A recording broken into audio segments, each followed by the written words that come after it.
The moving truck had barely finished parking when the HOA president stormed across the driveway like she owned the street. My wife, Elena, was standing near the front steps, checking a clipboard and directing movers. Calm. Polite. Professional. You wouldn't guess that she'd been awake since dawn finalizing documents. The woman didn't introduce herself. She didn't ask questions. She pointed. You can't be here, she snapped. This neighborhood is private. Elena smiled. We're moving in today. That's when the shouting started. Within seconds, the HOA president, everyone called her Karen, even behind her back, was on the phone, pacing in circles and talking loudly enough for the entire block to hear. Yes, Neushoy Liben. There's an unauthorized woman trespassing. She claims she lives here. I want officers sent immediately. Elena didn't argue. She didn't raise her voice. She just stepped aside and let the movers continue. Karen scoffed. You picked a wrong neighborhood. We don't tolerate Fred here. Neighbors peeked from behind curtains. Phones came out. Someone whispered, oh boy, this is going to be good. Karen folded her arms, smiling like she'd already won. Enjoy your last few minutes here, she said. The police will sort this out. 20 minutes later, 2 squad cars pulled up. Karen rushed forward before anyone else could speak. Officers, thank goodness. This woman is trespassing. She has no right to be here.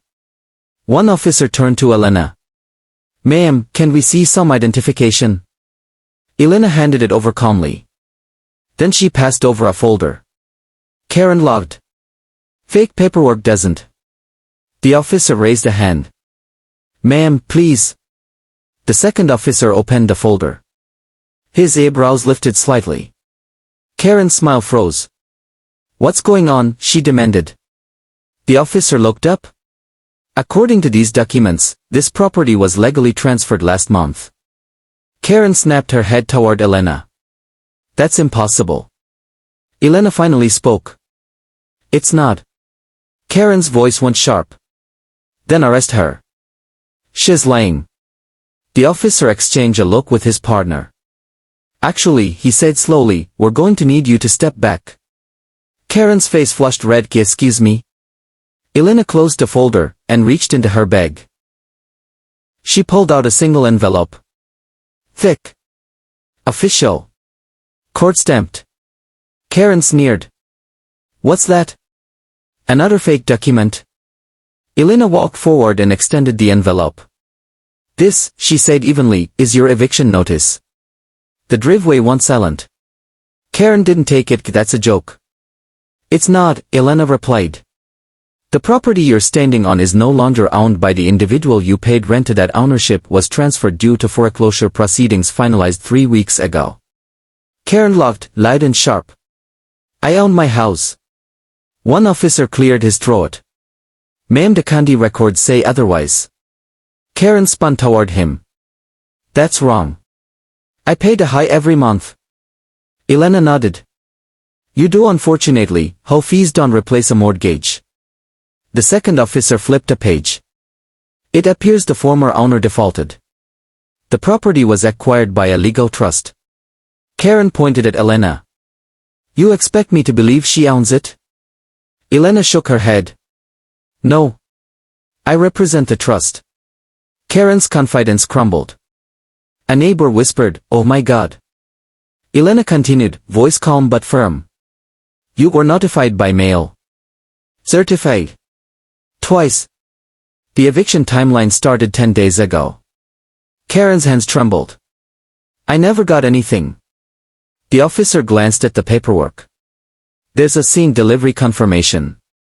Karen's knees looked weak now. Elena stepped back, giving her space. You have 72 hours to vacate. Locks will be changed Monday morning. Karen's mouth opened. Nothing came out. One of the officers gently added, ma'am, I suggest you contact an attorney. Karen finally grabbed the envelope. Her voice dropped to a whisper. This is harassment. Elena met her eyes. Calling Neushoy Liben under false pretenses is harassment. The officer nodded. And filing a false police report is a misdemeanor.